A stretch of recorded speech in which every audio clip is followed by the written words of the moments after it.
Hey, everybody. Thank you for joining us for Ready to Rock. This is a movement that has been begging to take place. Why? Because there's a shift in the atmosphere, a shift from moving from stuck into purpose, from tragedy into triumph. And so I am Shaniqua, the founder of such movement, and I'm here with Alexis Nelson, teacher extraordinaire, future doctorate. She's an amazing woman. And you wouldn't know what she's been through just by looking at her. So today we're going to learn what those things are, what her tragedy was, and where her triumph came from, and how you guys can experience it as well. Here we go. Alexis, you have the floor. Hi. Good afternoon. Well, good evening, everybody. Okay. Well, I'm ready to answer any questions.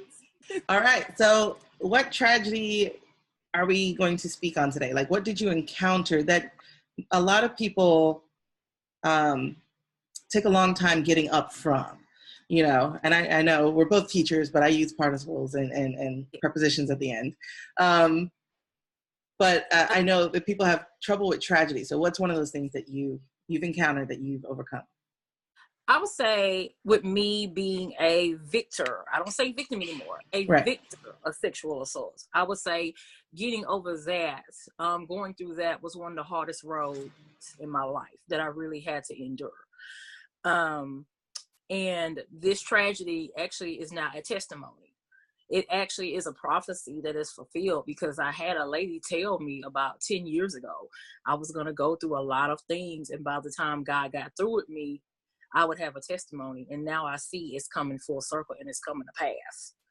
So, wow. Yeah, at the time, I didn't realize it, but now I see that I went through these events, not because I deserved it, not because it's a tragedy, it's to help other people who've been through the same thing.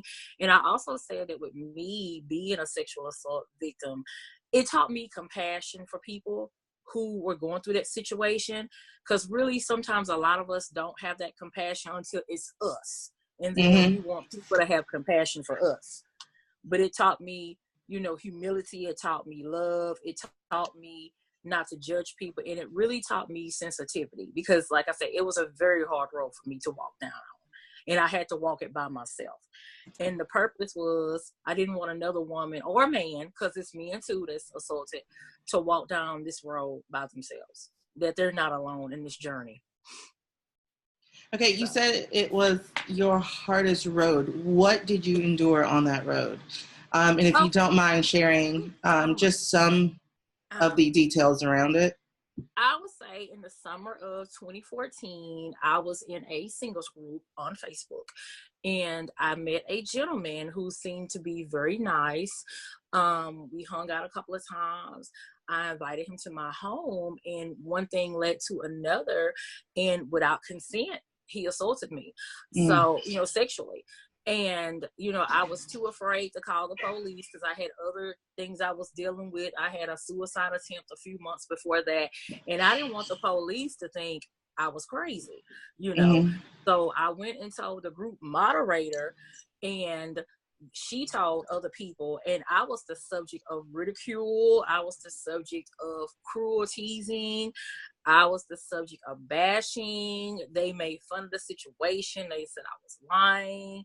Wow. And it was very painful, because I went to her in confidence. I'm like, here I am, a victim of your group who's been assaulted.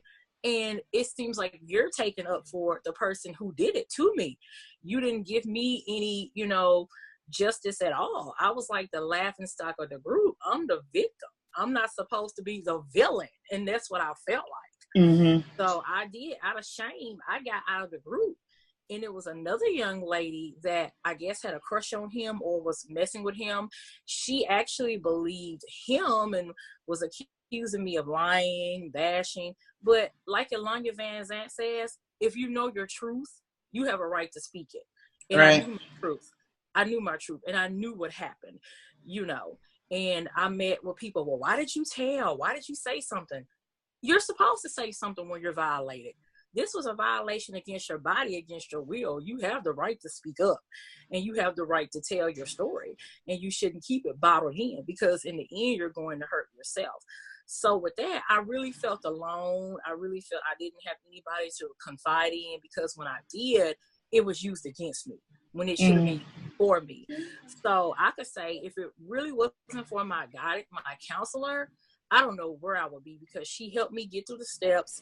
Even though she's not a certified rape counselor, right. She really helped me, and she walked me through it.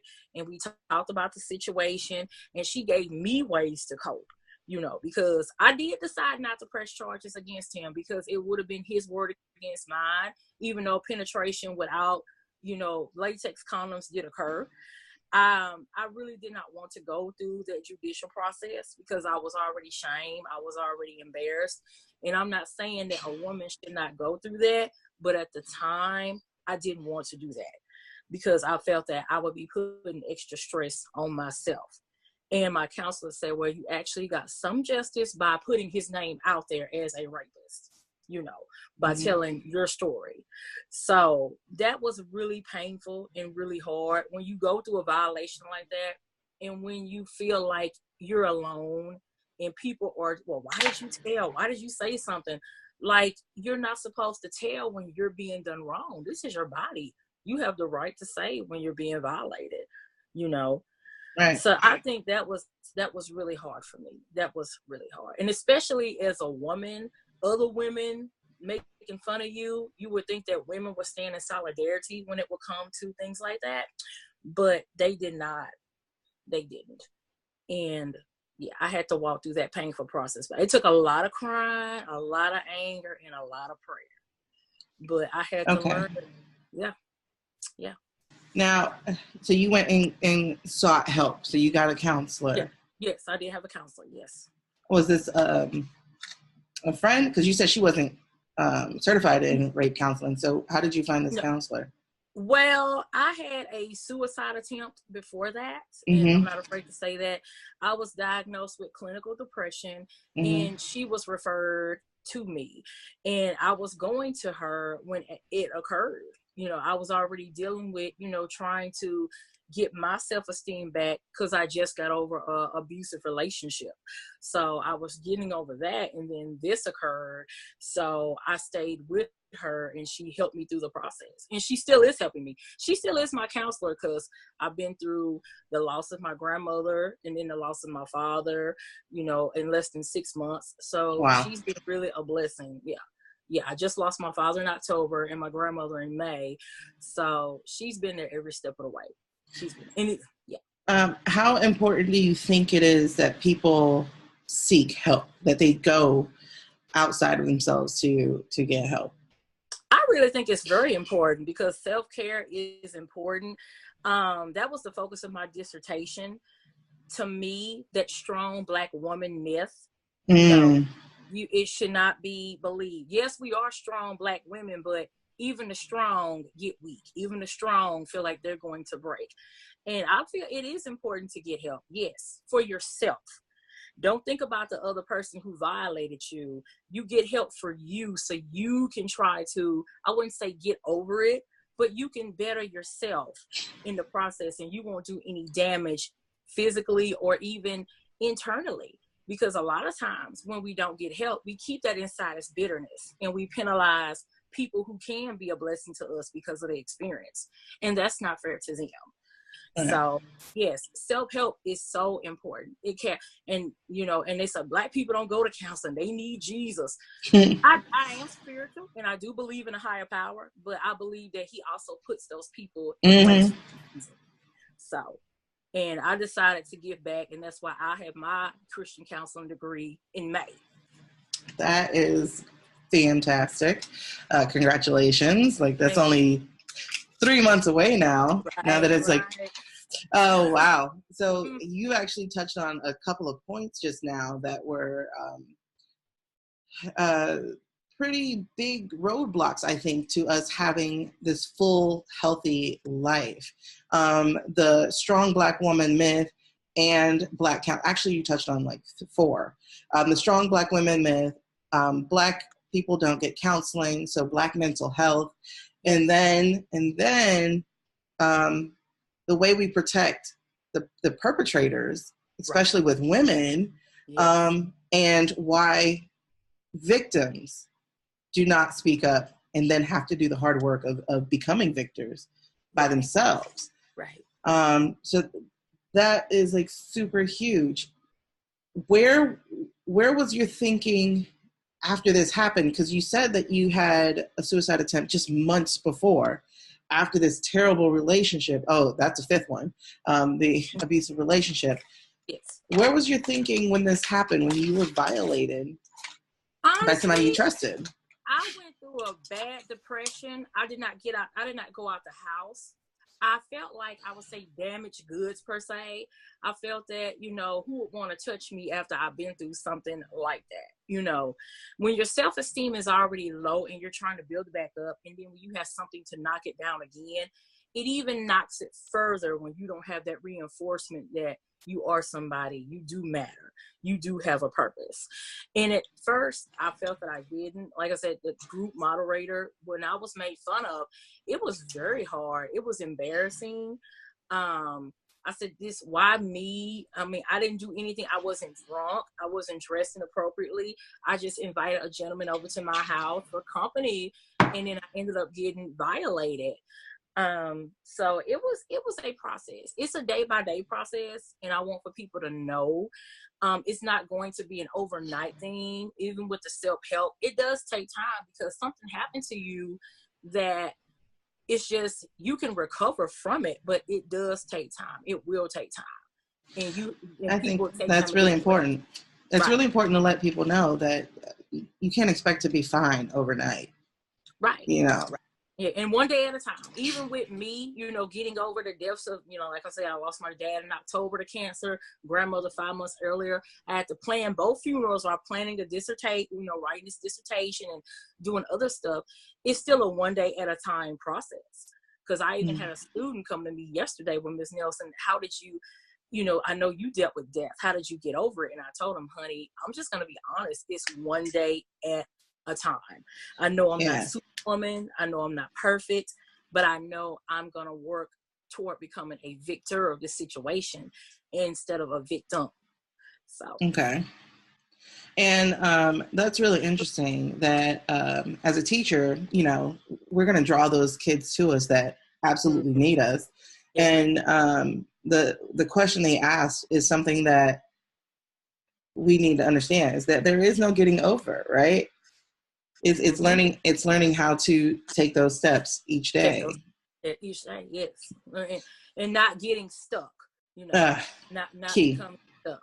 I was stuck for a while, but I had to make up my mind and decide, well, Alexis, this did happen to you, but this does not define you. This is not who you are. This is just a stumbling block. That's a stepping stone. And now I'm able to help other people with my story. If I can get over it, not really get over it, but if I can get through it, I'm going to say that. Because I'm not going to sit up and lie and say I'm out 100% over a lot of things in my life. But I've gotten through it and made me a stronger person, and didn't say, woe is me, and, use it as a crutch. Right. I had to do what I had to do, because that's life, Right. My mom had a saying on her desk a long time ago, because she's a retired teacher. Someone was hurt before you, someone was raped before you, someone was lied to before you, but yet they still survived. And that's what I'm going by. Even though it happened to me, I'm still here. I'm here. And, so what, I know that you said that you had to tell yourself, get up. What did that take? What did that encompass? It took a lot of courage, a lot of pain, and a lot of crying. It was a lot of times, even in the counselor's office, I had to rehash the events of what happened, because she told me, some days you're not going to like me because I'm going to take you there. You have to get through the layers in order to shed. So, and that's what I had to do. I had to shed those layers, and I had to bare my soul to this woman I did not even know from a can of paint. Yeah. And I trusted her enough, and she walked through it with me. And I want to stress also, it's very important to get someone who's non-judgmental, who's non-biased, who has your interest at heart, and who's very confidential. That is the main thing of someone who is a genuine counselor, because Right. you don't want to confide in someone about a traumatic experience and the whole neighborhood knows about it. Exactly. No, You don't. definitely don't. You need someone who is very confidential, very professional. And I went to her because also she's a Black woman, and I know me and her have probably went through the same struggles. Not saying that going to a Caucasian female counselor would not have helped me, but I felt that her, as us being minority women, we would probably have something in common that would have a deeper bond.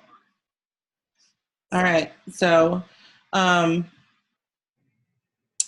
what actually, because I know you say you were diagnosed, but what took you to the place, because I know there's going to be people who identify with this. What took you to that place where you did have a suicide attempt? Well, I had an abusive breakup. Like I said, it was very bad. I mean, it was physical, it was emotional, it was very verbal. And, you know, abusers have this charismatic thing about themselves that you think it's you. And I thought that it was me, and I tried everything I could to try to salvage the relationship. And finally, I just said, I just couldn't take it anymore. And I just had so many, you know, when you break up with someone in my age, I'm in marriage stage, wanting children, you have a complex about yourself, like something is wrong with you. And that's why I took it to me, and I really got depressed. And I'm like, well, I just really feel like I don't have a purpose here, because everybody I meet or people that I meet, they're just villains. They just treat me so bad. It's like, what is it about me? What, you know, and I took it to me. And I told one of my friends, I said, you know, I just don't think I have a purpose anymore. I just want to commit suicide. I think I'd be better off, you know, because we think, you know, committing suicide helps with the pain. But in actuality, when you do, you bring pain on other people. Right. You just spread it. Mm-hmm. Yeah. You don't realize it. So, you know, my boss at the time was told, and, you know, district policy, he had to contact the school board. Right. And, no, the police called him, and he had to contact the school board, and they came out, and, you know, I got evaluated at the hospital, no drugs in my system or anything. And that's when I had went to the psychiatric ward for 72 hours. Right. And then that's when I was diagnosed with clinical depression. Again for the second time. So, and then that's when I got hooked up with my counselor, because they couldn't release me until I was with a counselor, right, until I did certain activities to prove that I was competent of not hurting myself and other people. So that's what led me to her. And I'm glad. I'm glad. Yeah, I mean, I've had my experience as a teenager, so I know all about that. And Right. And as a mom, I've dealt with a kid going through similar situations. So, and as a teacher, I've seen it. So, you know, we get to see it all the way around. And it's absolutely true is that, you know, it doesn't help with the pain. It really doesn't. No, it doesn't. We might not be here to see it, but we're passing it on, you know. And I had a student, and ironically, this happened to a student that I knew about a year later. I saw the signs because something wasn't right, and I knew something was going on with this student. And I immediately called parents, principal, because I saw me. I saw the reflection of me in this student. I'm like, I just knew this was, you know, this student did not look well at all. And I'm like, this is just me all over again. I'm like, no, I'm not going to let her relive what I went through. No. All right. So it almost puts it at that you go through what you go through, again, not for you, but for somebody else, right? Right. Like if you didn't go through it, you wouldn't have been able to recognize it. Right. And so many people usually don't recognize it. And then it's always some kind of retrospect type of thing. Okay, so you do have like a few things that have taken people out along the way, though, for real. Like you've had the public ridicule, you've had the abusive relationship, you've had the tragedy of sexual assault, you've had things. Where do you think you get your strength from? A lot of prayer and determination. You have to be determined to want to better yourself. You know, people cannot do it for you. You can have all the people encouraging you, and which is good, but deep down at the end of the day, you have to want to encourage yourself. And I was tired of living in a rut. I said, Alexis is stronger than this. She cannot be defined by what she's been through, but how she deals with it and how she recovers from it to better herself so that she can be a better package to someone else. Because, you know, in life, it's wisdom. I say I'm almost 40 years old, and I don't want to be 40 years old going through a cycle over and over and over and over again. Right. Sooner or later, you know, we have to learn from the lessons that we're dealt. And it is still some things that will knock you on your feet, but I don't want the same lesson to repeat itself. It was time for me to stop the pity party, stop the whining, stop the crying, and try to get some help for me, myself. I had to. I think that's the hardest part of all of it is stopping the pity party. Right. Because, you know, it gets really easy to just start internalizing everything, right? And it's not even about not asking for help. It's about self-worth. Self-worth and self-love. That's right. And self-love. That's right. So what are some of the things that you do to give yourself that love? I speak positive over myself. You know, I realize now that, like they say, life and death's in the power of the tongue. Whatever you speak, you're gonna have. And I have to encourage myself, even when I have a bad day. I think a lot of journaling and getting my feelings in a positive way helps me. And having that supportive friend also helps you. And having a higher power to call on. And saying, yeah, we're going to have rough days, but you will get through this. You know, you've been through X, Y, and Z, and you've gotten through it. So you can get through the A, B, and the C, and you can get through that as well. So that's what's helped me. And this is life. Life is not going to be perfect. It's not going to be lemonade every day. No. But it's how you deal with it. It's how you process it and, you know, love yourself enough to say, I am somebody. I'm here for a reason. I have a purpose. Just because one person doesn't care doesn't mean 5 others don't. Because So you're saying that the transition that took you from being, do you not feel maybe like the rape was maybe still a symptom of, like, that it's not the real problem, but that it's part of a bigger thing? Yes, I do. Possibly. With that, yes, it removed my trust in people. I was very paranoid. I was very angry, even though I did have some underlying issues before that.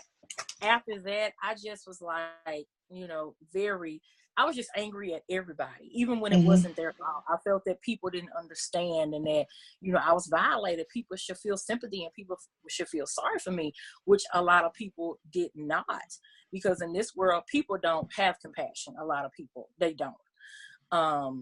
They live off negativity. They thrive off of it. And they thrive off of drama. And they thrive off of controversy, which is very sad.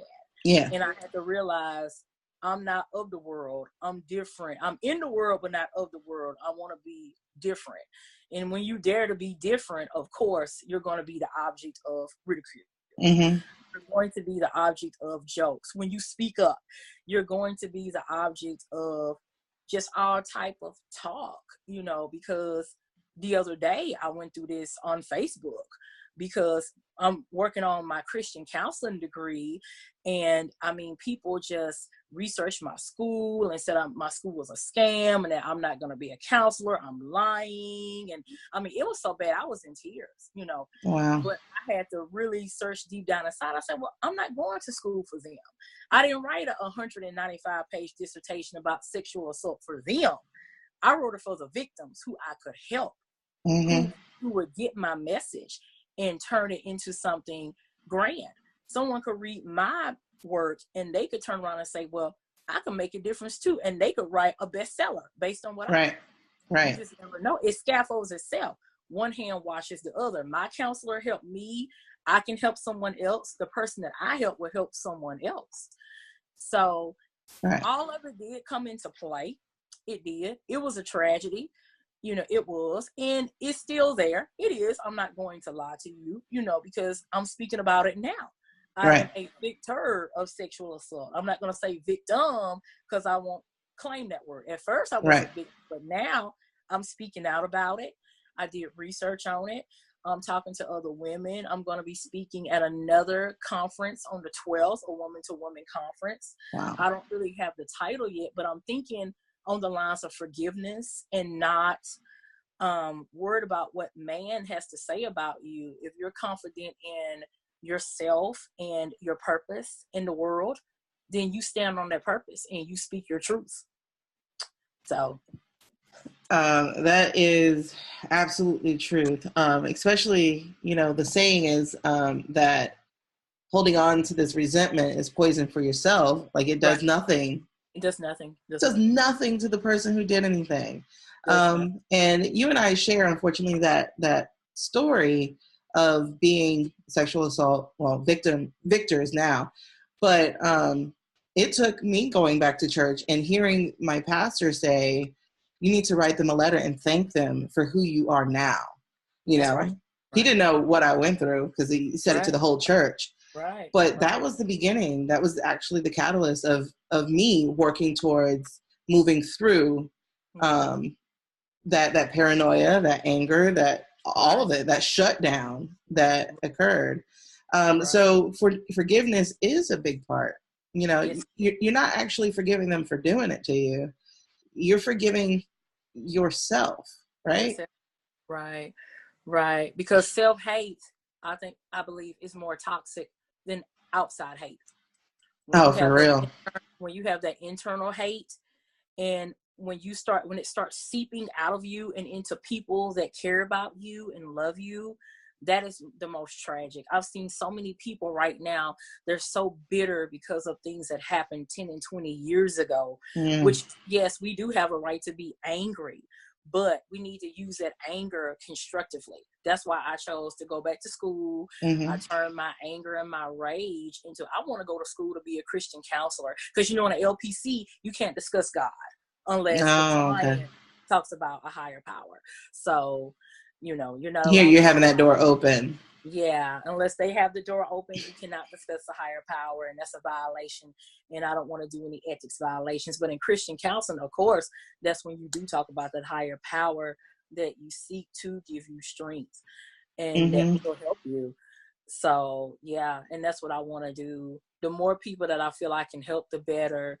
And it may be days you may go back and feel stuck, but it's up to you to go back and pull yourself back up and say, no, this is not me. I'm not going to go back into that self-pity trap because I'm here to fulfill a mission, and that's to help hurting people. And so you turn that pain. But what about the other pieces? Because I feel like it's an entire puzzle. Like you said, there's a cycle that was happening. And this seemed to be one of those cycles that was a wake-up cycle to the other ones, right? So you had like the abusive relationship, and then you had those things that drove you to the point that you wanted to leave, to the point where it had to reach your principal. So there were cycles, and you talked about that. So what exactly did you feel were the cycles that somebody else might be able to identify with? For me, honestly, as a woman, wanting to feel loved at any means, at any cost. And I had to realize, no, if someone really loves you, they won't call you a bitch. Right. They won't put their hands on you. They won't try to manipulate you into thinking things are your fault. They will compromise with you. The guy I was dating was very jealous. I couldn't go anywhere with my friends. He wanted me to stay in the house all the time with him. Even when I want to go visit someone, well, you're here to see me. You recognize those cycles of control. And no, relationships should not be controlling. Relationships should be about trust. If I have to control you to be with you, no, that's not good. That's not a good sign. Especially, I'm an adult. I've been out of my parents' house. Golly, my high school reunion 2 weeks, almost 20 years, So Yeah.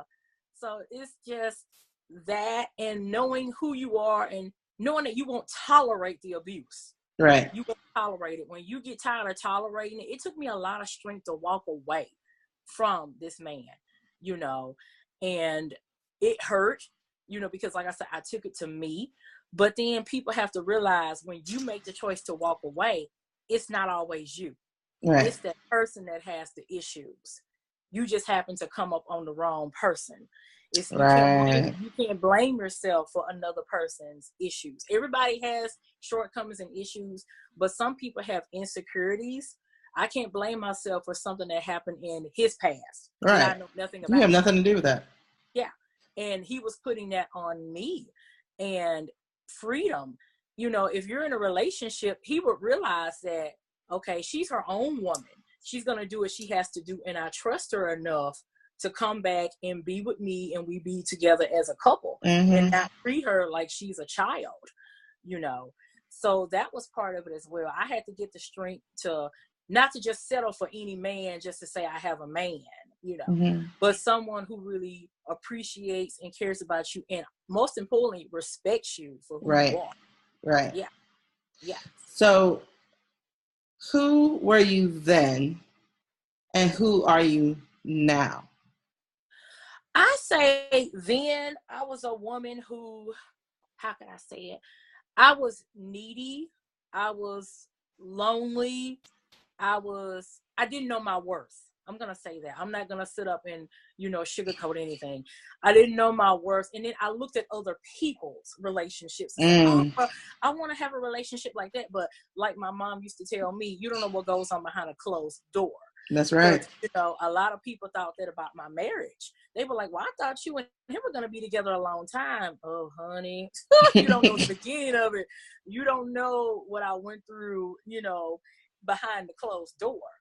Right. But I couldn't look at other people. I had to do what was good for Alexis. And that's what a lot of people need to realize. Just like keeping up with the Joneses, you don't know what the Joneses are going through in that Exactly. house. You don't know if the Joneses are sleeping good at night, being in a whole bunch of debt. You don't know if the Joneses are in the police station all the time. Right. If Mrs. Jones is stressed out at work because she's worried about her husband being in her car. You don't know. So I had to worry about me first. Now, I'm not really pressured to, I'm 37, you know, I'm not married. I don't have children. I had to come to the point when it's time, it's time. And in the process, I have to do what's best for me. You know, like I said, I went to school. I still have my home. I'm maintaining. I have friends. And then when I least expect it, that's when he will come. You know, when you least expect it, don't rush your life. Because when you rush, sometimes you're going to get what you don't want. And you're going to look and say, I wish I was, you know, by myself. Or I was content. Right. And that is a huge point right there. Don't rush your life. I think that's why a lot of us do stumble in these relationships that don't even feed us correctly, you know, because we're so busy trying to hit these milestones that we've been told we have to hit, or take this job because people said we should be here, you know. Exactly. So I'm going through that right now with my job. You know, I did my 21-day fast with my church, and I received confirmation that it's time for me to leave my job. It's time for me to leave this school in May. I'm turning in my resignation. And I actually had, you know, people, well, why are you leaving? Why are you, you know, I feel that I don't have to explain myself because when you served your purpose, you have served your time, and you have done the work, it is finished. Like it says in the Bible, like Jesus said, it is finished. You know, for those who believe, it's finished. It's done. It's no need of extending a season that's no longer existing, because in the end, it's not going to work itself out.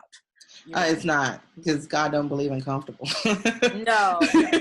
He made me, when you start feeling uncomfortable and stagnant, and that's what I'm going through right now. And it's nothing bad against anybody. I've even told people, you know, I love teaching. I love the job, but my purpose is somewhere else. I've done my purpose where I am. I have. Yeah. But you had to grow into the season to move on. You have to Yeah. grow, and you just have to say, my pastor said a few weeks ago, say, well, God don't save me, mold me, and that's Mm. what I believe. Yeah. He's saying too many of us are asking to be saved and not to be molded into the season. He said it's like a seed. In order for you to get a harvest, the seed has to be planted in the ground and watered correctly and taken care Deep, deep. Not even on the of. shallow end, because you're easily picked. Yeah. You have to be deep in that ground, and sometimes we feel Yeah. Yes. like we all we see is that darkness, but we don't understand the purpose of it. Yeah, You and know? that's why I tell people, don't depend on social media. Don't depend on, because I mean, Facebook is good. Don't get me wrong, because of things like this. Yeah. But when people see their friends with babies and husbands and all that, which is good, but you don't know what's going on You behind don't. Facebook. A Right. lot of people are doing that for validation and for likes. You don't know. Don't rush your life based on your best friend. It may be her time to get married, her season. Right. It may be your time to be like me, or you look, help other people. I want to fulfill my purpose first. Yeah. Right. Okay. So this has been pretty great. All right. So we already talked about the ways that you've triumphed and what life looks like now for you. Yes. And so your next step is to become a counselor, right? And Yes. A Christian counselor. Yes. to pour into Yes. to pour into others. Okay. Yes. So we're going to end up with our last two questions. What tools can you share to help somebody else through whichever one of those things that you've gone through? What can you share with them to help them get through to their own place of triumph? What I would share is, number one, your time is your time. Just because it took me a certain amount of time to become the woman that I am now, it may take you a little shorter. It may take you shorter. It may take you longer. I would say that's a tool. Know your seasons, know your shifts, know your changes. And it's going to be a process. They may go through some days of anger. They may go through some days of hurt. They have to go through the process to be refined and to be molded. You can't just say, well, I'm superwoman and blah, blah, and you still on the inside are hurting internally. You need to go through the stages and the processes. And I think you do have a right to that, because when you're violated or when you're going through a hurtful event, you should take care of yourself by any means necessary. Those are tools that I have. And even just loving yourself, knowing that this is not the end of the world for you. It does get better. It doesn't get better overnight, but it will get better with time. Okay. It does get better.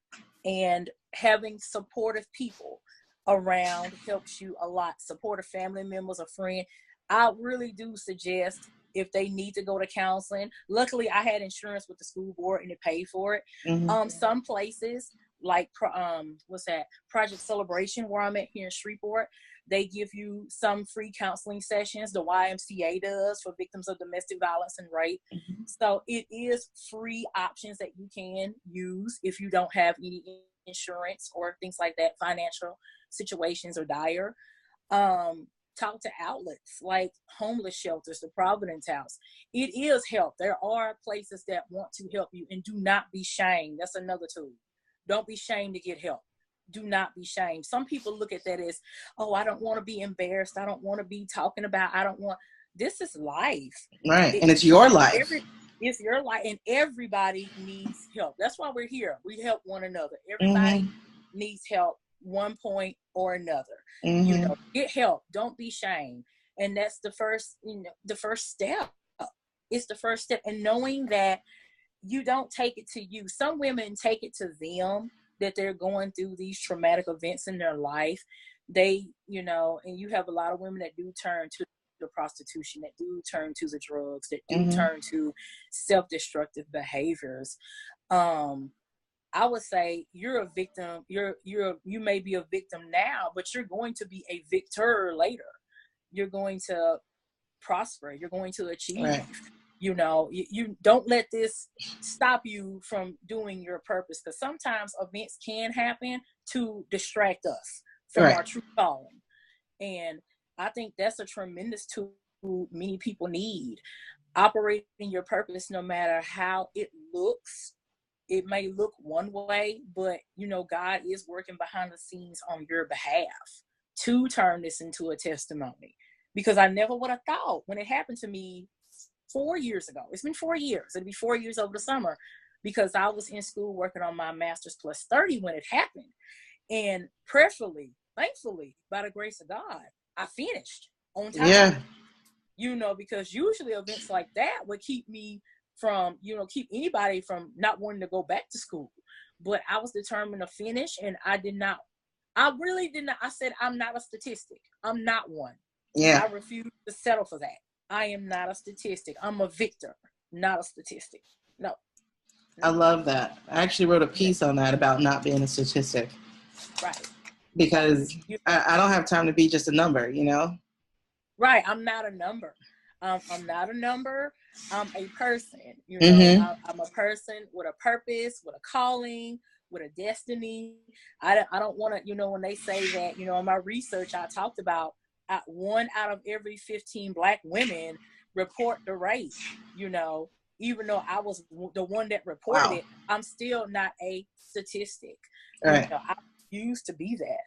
No, I'm a survivor. I'm a testimonial. I'm a victor. This is not, this happened to me, but it is not me. I'm Alexis. Exactly. Exactly. And so one final thing, any final word that you want to leave our audience with? Anything that you could say to just help them through? One final word that I really want to say is, ladies, gentlemen, whoever is listening, if you are a victim of domestic violence, a survivor of sexual assault, I applaud you, because you are here. You are here listening to this right now. You have courage, you have strength, you have determination. So when we look at things that are meant to destroy us, and when we want to see other people's testimonies, to me that's displaying sound courage, because you're saying, I too want to get out this rut. I don't want to settle for this. So I think just looking at these ladies and listening to us is displaying sound courage. And I really appreciate all of them. And I just, from the bottom of my heart, from one survivor, from one victor to another, you will get through this. You will survive. You will be a testimony. You are somebody. Just because this happened to you, one person may have violated you, but the world may see you as a hero. Yeah. You just never know. So keep pushing, keep stepping. Yeah, people are going to say things. People are going to talk. But if you have a purpose and you have a destiny, you need to walk in it. You are a victor. You need to fulfill your calling. Because I had to get to the point, I can't worry about what people say about That's me. Right. It's what, Alexis is doing for herself, and to help people who can't speak for themselves. I think that was my mission and my calling. Everybody's not able to speak for themselves. Right. I want to speak for those who will let me speak for them, because I display courage. And some victims may not have the courage right now to speak out, and that's okay. That is okay. It takes time. I don't want to bash anybody who doesn't want to talk about their story right now. That's okay. It takes time. It really does. It really does. It takes time, and they will get over it. I encourage them to get the help that they need, whether it's a lay pastor, a counselor. Journaling helps a lot. That's what really helps me, because I have like 6 notebooks in my possession. I have grants I've written, funerals I plan, life. I carry a notebook and an iPad everywhere I go, because with me, when I was a child, I had something similar to a traumatic brain injury. I fell down some steps, and I have like memory problems now. So I have to write a lot of stuff down, and I blacked out. And that's why I believe I get migraines now that I take meds for. And when I write things down, it helps me to remember a lot of things. So sometimes that can help. Exercise helps, eating right, taking care of yourself. Just because another person didn't have respect for your body doesn't mean you need to lose respect for your own body. Yes, absolutely. I wish I knew somebody like you. um, all those It's 21 years ago, 22 years ago. Yeah. It's been that long for me, because I needed somebody to tell me that, because I went through the whole thing of disrespecting myself. Absolutely. Right. Mm-hmm. Right. So Yeah, it's that's a major key right there, is just because somebody else treated you less than you were worth doesn't diminish your worth. A stamped on $5 bill is still $5. Right. And it's a lot of victims. They are actually hidden treasures. Yes. They don't know it. There are hidden treasures. I mean, I thought about putting my pain to song many days. Mm-hmm. Instead of writing the dissertation, I got that accomplished, 194 pages about it, despite of, Yeah. I did. And I thank the Lord I did that. It had to have been him, because it's Yes. tough. When you funeralize two people while you're working on a dissertation, I could tell you days I sat in the nursing home with my grandmother. I took my dad to chemo. I was sitting with him all day and had my laptop in my hand, in my notebook, and I wouldn't leave his side unless I would go get something to eat downstairs at the hospital. And that helped me work on it. And when they passed, I took off a little while, but something just said, well, they don't want you sitting around. They definitely wouldn't have. They want you to finish, and I'm paying for this degree in cash. So I'm determined. Wow. I was determined, to go ahead and finish. And May 11th, I plan on walking across this stage, and I applaud you. I applaud your strength. And like I said, I know that it's not the strength that people think it is. It comes from a different place. It's not that nothing touches you. It's that you move forward despite. So you do. Because I said one time, I make strong look easy. I love that. It's nothing in life worth attaining is easy. If it was, Betty Wright said that. We would all be happy. Mm-hmm. We go through what we go through for a reason. Like I said, what doesn't kill you make you stronger. And like the old folks, I don't know, how you were raised, but my grandmother, my dad used to say, well, keep living. Mm-hmm. And now I see what they're talking about, because I'm living, and I'm like, wow, I see now. That's great. Yeah. Like I said, I dedicated my dissertation to all the victims of sexual assault, even the ones who could not speak for themselves. Yeah. The ones who are wearing a mask, the ones who are sitting in a psychiatric ward thinking that they have no purpose, the ones in the hospital who are too embarrassed to talk about it. I dedicated to them because my experience made me a stronger woman, and I don't regret it. I don't. Not at all. Well, that's a good note to end on.